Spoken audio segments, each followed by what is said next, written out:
নমস্কাৰ বন্ধু বান্ধৱীসকল, ঘৰুৱা দিহালৈ স্বাগতম জনাইছোঁ। ৩ জুন শনিবাৰে জেঠ মাহৰ ডাঙৰ পূৰ্ণিমা। ভুলতো নাখাব এই এটা বস্তু, হ'ব অমংগল। বন্ধু বান্ধৱীসকল, হিন্দু ধৰ্মত পূৰ্ণিমা তিথিৰ বিশেষ মহত্ব আছে।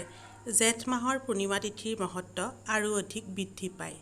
এই পূৰ্ণিমা তিথি শ্ৰীহৰি বিষ্ণুৰ অত্যন্ত প্ৰিয়। এই দিনা ব্ৰতৰ বিশেষ মহত্ব আছে। পূৰ্ণিমা তিথিত কৰা ব্ৰত তথা পূজাৰ ফল খুব সোনকালেই পোৱা যায়। ব্ৰতৰ লগতে এই দিনা স্নান আৰু দানৰ বিশেষ মহত্ব আছে। এই দিনা দুখীয়া তথা দৰিদ্ৰ লোকক দান কৰিলে অনেক গুণ ফলপ্ৰাপ্তি হয়। পূৰ্ণিমা তিথি আৰম্ভ হ'ব ৩ জুন শনিবাৰৰ ৰাতিপুৱা 11:16 আৰু সমাপ্ত হ'ব ৪ জুনৰ ৰাতিপুৱা 9:11।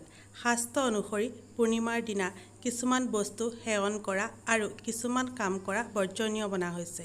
আজিৰ এই ভিডিঅ'ত পূৰ্ণিমাৰ দিনা কি বস্তু সেৱন কৰা আৰু কোনবোৰ কাম কেতিয়াও কৰিব নালাগে সেই বিষয়ে ক'ম। যদিহে ভিডিঅ'টো চাই ভাল লাগে এটা লাইক কৰিবলৈ নাপাহৰিব। ঘৰুৱা দিহা চেনেলটো যদি প্ৰথমবাৰলৈ চাইছে চেনেলটো ছাবস্ক্ৰাইব কৰি ল'ব আৰু কাষতে থকা বেল আইকনটো প্ৰেছ কৰি দিব, যাতে আহিব লগা নতুন নতুন ভিডিঅ'বোৰ প্ৰথমেই চাব পাৰে। তেনেহ'লে পলম নকৰি জানো আহক পূৰ্ণিমাৰ দিনা কি বস্তু কেতিয়াও খাব নালাগে আৰু কোনবোৰ কাম কেতিয়াও কৰিব নালাগে। পূৰ্ণিমা তিথিত যিহেতু ব্ৰতৰ বিশেষ মহত্ব আছে, সেয়েহে এই দিনা ব্ৰত কৰিব পাৰিলে অত্যন্ত শুভ মনা হয়। ব্ৰত ৰাখিব নোৱাৰিলেও এই দিনা কেতিয়াও আমিষ ভোজন কৰিব নালাগে। এই দিনা সম্পূৰ্ণ নিৰামিষ আহাৰ গ্ৰহণ কৰিব লাগে। এই দিনটোত মাছ, মাংস, কণী, নহৰু, পিঁয়াজ আদি খাব নালাগে। ২ নম্বৰতে, পূৰ্ণিমাৰ দিনা কেতিয়াও ৰাতিপুৱা দেৰিলৈকে শুই থাকিব নালাগে। এই দিনা পুৱা সোনকালে শুই উঠি ভগৱান বিষ্ণুৰ পূজা আৰাধনা কৰিব লাগে। ৩ নম্বৰতে, পূৰ্ণিমাৰ দিনা কেতিয়াও ঘৰত হাই কাজিয়া, খং ৰাগ আদি কৰিব নালাগে। এই দিনা ঘৰত সম্পূৰ্ণৰূপে শান্তিৰ পৰিৱেশ ৰাখিব লাগে আৰু যিমান পাৰে সিমান ভগৱান বিষ্ণুৰ নাম ল'ব লাগে।